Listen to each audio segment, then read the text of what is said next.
Hello, my old school soul food family. Chef Jeffrey back with another video. All right, y'all. I'm going to show y'all how to make the secret behind those restaurant style, crispy on the outside, juicy on the inside, fried pork chops. I'm going to give y'all a little inside information here. Y'all don't tell nobody. It's going to be between me and y'all. So I'm going to show you how, where I just recently retired from last year, we had a party for 250, 300 fried pork chops. I'm going to show you the secret behind it.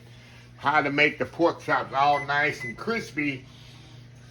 Because how would you do it? It's to the store like, how you serve 300 people and everybody pork chops is nice and crispy when we get to their table. We'll show you the secret right here. But first thing I'm going to do, we're going to get these bad boys seasoned up. Now, I got some good Texas-sized pork chops here. These are pork chops I like. These come from HEB. HEB, y'all know I love HEB because of the actual meat quality. See these pork chops? They're about an inch thick. See that marbling in there, that fat?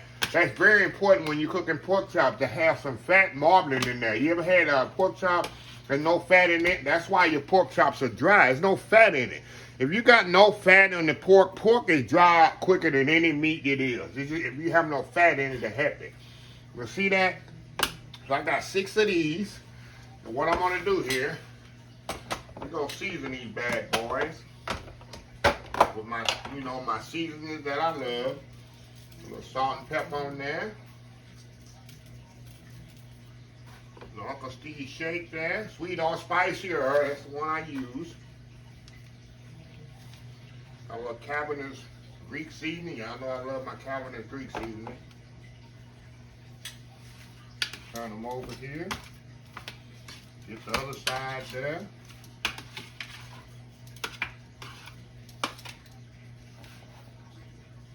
Get the other side nice and seasoned, really liver. You know, pork really needs a lot of seasoning on it because it's one of the blandest meats it is. A little seasoning on there.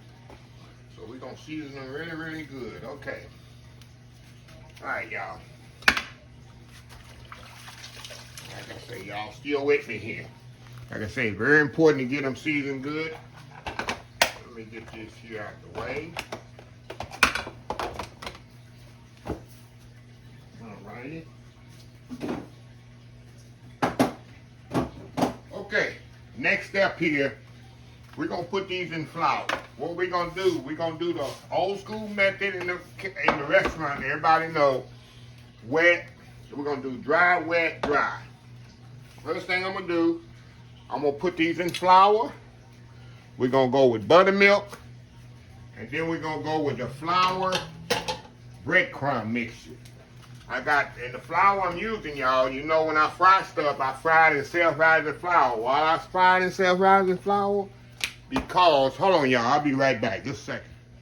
All right, y'all, we back here. I'm sorry about that. I had to get my oil heating up. How are you going to fry without the oil? Okay, we're going to do a dry, wet, dry method. I'm going to do self-rising flour. It's going to help it even get more crispy. I'm going to put buttermilk, which I have right here. Regular whole buttermilk. Let me show y'all here. Regular whole buttermilk we're going to go in after we do our flour. Go on, put my buttermilk in there. And then, the last step, I got a little self-rising flour in there. The rest I'm going to do, now you can use Japanese breadcrumbs or regular breadcrumbs. I'm going to mix, I do like a 3-to-1, 4-to-1 method. 4 parts breadcrumbs, 1 part flour. That's all we're going to do. Now you can use, like I say, you can use Japanese breadcrumbs, CINCO. You want to use that? That'll work as well. So, it doesn't matter. Another thing I'm going to do with this particular flour right here, this one right here, I'm going to put a little bit more salt and pepper. This thing going to be seasoned really good, y'all. Really good. So we're going to season this flour here. I want to make sure these pork chops got a lot of seasoning in there, a lot of seasoning. So y'all with me? Flour, buttermilk, You can do buttermilk egg if you want to. If you don't have whole buttermilk, put a little egg in there. That's gonna help it stick. Well, buttermilk gonna be the glue to the whole thing. Okay, let me show you one here, and then we're gonna get started here. Let me show you one. I'll show you all of them. Okay, put our flour first. Dust all the excess flour out. We're going deep into the buttermilk. Drain all that excess buttermilk off into the breadcrumb flour mixture. See that? Shake all that off. See that? That's what you want right there. We're going to put it right back on the pan. I'm going to show y'all one more. Step off, get them all breaded up. We'll come back. Then we'll go to the grease. Flour, buttermilk,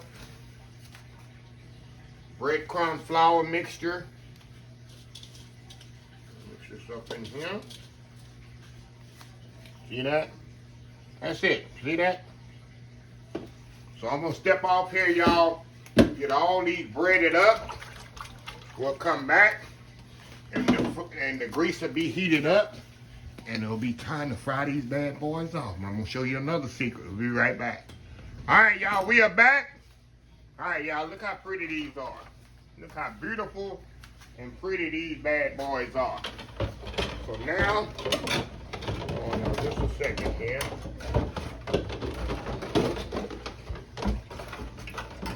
All right, y'all. We're going to fry these bad boys off in the fryer. Not a fryer. Well, if I had a fryer in the restaurant, it would be a fryer. But we're going to go right here in the grease. Get it 350 degrees. We're going to go right here in the oil here. And get 3 at a time in here. 3 at a time. Right there, baby. Here we go. And y'all see what I did? I put a lot of oil in there. I really wanted them fry at one time without me having to turn them over if possible. That's why I put a lot of oil. But what I want to do, I'm not going to cook them all the way off in there. I'm going to get a nice golden brown color. Y'all know my sheet pan with rack I love so much. We're going to put it in the sheet pan in the rack in the oven for about 20-25 minutes. And make sure they get nice and done in the middle and it doesn't lose their color. That's the key right there. How you can get a thick pork chop without having to cook it. Because you try to cook it all the way off in here, y'all, like this, you're going to lose the color. Let's turn it over here. See that nice, pretty golden brown color? Let me turn the other one over here. See that? That's the benefit of putting it in the, putting it in the oven. See that? So I'm gonna let it cook in the skillet probably about 5-6 minutes. Then we put it on a sheet pan with a rack, put it in the oven, sear it off till it gets completely done, and then it's ready. It'll be nice, come out nice and crispy. So anyway, we'll be right back when we get the second batch out. Be right back. All right, y'all, we back. All right, y'all, we're going to flip the last one over here. All righty.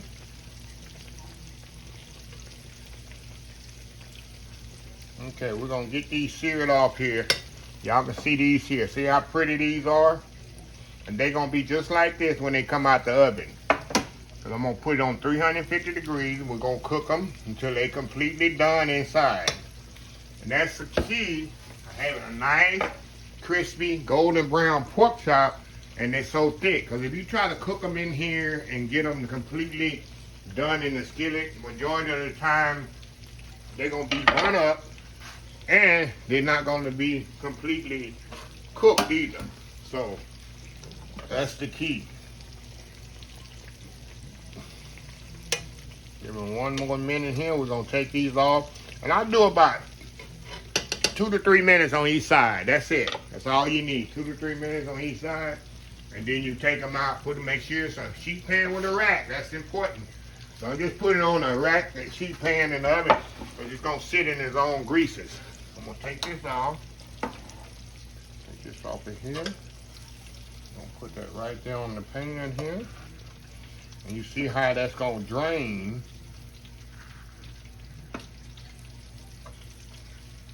Look at that, some pretty pork chops. Now, like I said, when they come out of the oven, see how pretty these are?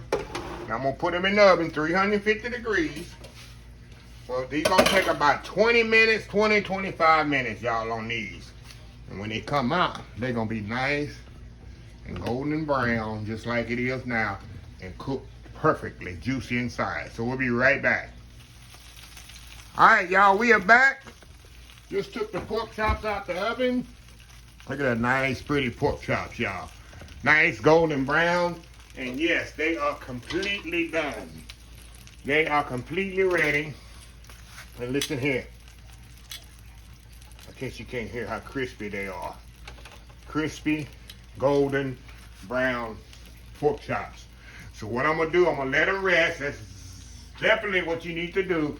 When you take them out of the oven, don't just cut right into them. Because you need to let them rest and let the juices go back into them. Because you put them in the oven, it kind of got them juices flowing. So you want all them juices to go back into the pork chop. And then you cut into it. So I'm going to let them set about 15 minutes. Get them plated up. We're going to come back. We're going to have us some nice, juicy, flavorful, beautiful, tender pork chop. Texas style. We'll be right back. All right, y'all. We are back here. All right, y'all. I'm choosing my weapon of choice here. My weapon of choice over here. All right, y'all. Let me show y'all here. Look at this big old plate of goodness here. Look at them big old pork chops. Oh, ain't nothing better than a pork chop sandwich. Y'all ever had a pork chop sandwich? Let me get this bad boy right here, y'all. Get that bad boy right here. Move this over out the way. Look at this in here, y'all. Look at that nice pork chop. All right, y'all, let's cut into this thing. I gotta show these people the doubters. Got some doubters out there, y'all. They say, oh, that ain't cooked. Oh, yeah, let me show you inside here. See how juicy that pork chop is? See how juicy? Let me push it down here so y'all see. See them juices coming out of there? That's the pork chop there, y'all. And it's tender. Been sitting up a while. Look at this here. Oh my God, man. And you know it's definitely flavorful. Look at that. Focus, camera. It's definitely flavorful because I seasoned it from I seasoned the pork chop.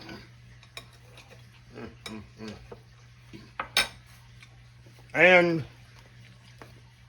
the flour. Look at that. Juicy. I'll get me some scrambled eggs with this, y'all. The reason I say scrambled eggs, because when I'm doing this video, it's 9 o'clock in the morning. All right, I'm gonna get me some scrambled eggs with that. Oh, wow. Nice and thick. And you already know, old school people, we're gonna pick that bone up and eat this pork chop like it's supposed to be eaten here in a few minutes. I'm trying to keep it classy on the video. So, anyway, I want to show you a quick way how we do restaurant style pork chop where they keep their color, keep their moistures, bread, and like I say, you can actually use straight Japanese breadcrumbs. You'll get a more crispier pork chop than this. I add a little flour in my breadcrumbs. When I redo these, I'm gonna put them in the oven with a little pork stock, and I'm gonna turn them into smothered pork chop. Yep, you can do that too. That's a video for another day. So, anyway, let me close the video out. If you like the video, please share, please comment, please subscribe, please follow my other social media account, Facebook, YouTube, Instagram, Twitter, Twitch TV, Pinterest, oldschoolsoulfood.com. Remember the hashtag 2023, just show some kindness. Old School Soul Food. Till next time, have a blessed Old School Soul Food day, and I will see y'all in the next video. Love y'all. Bye.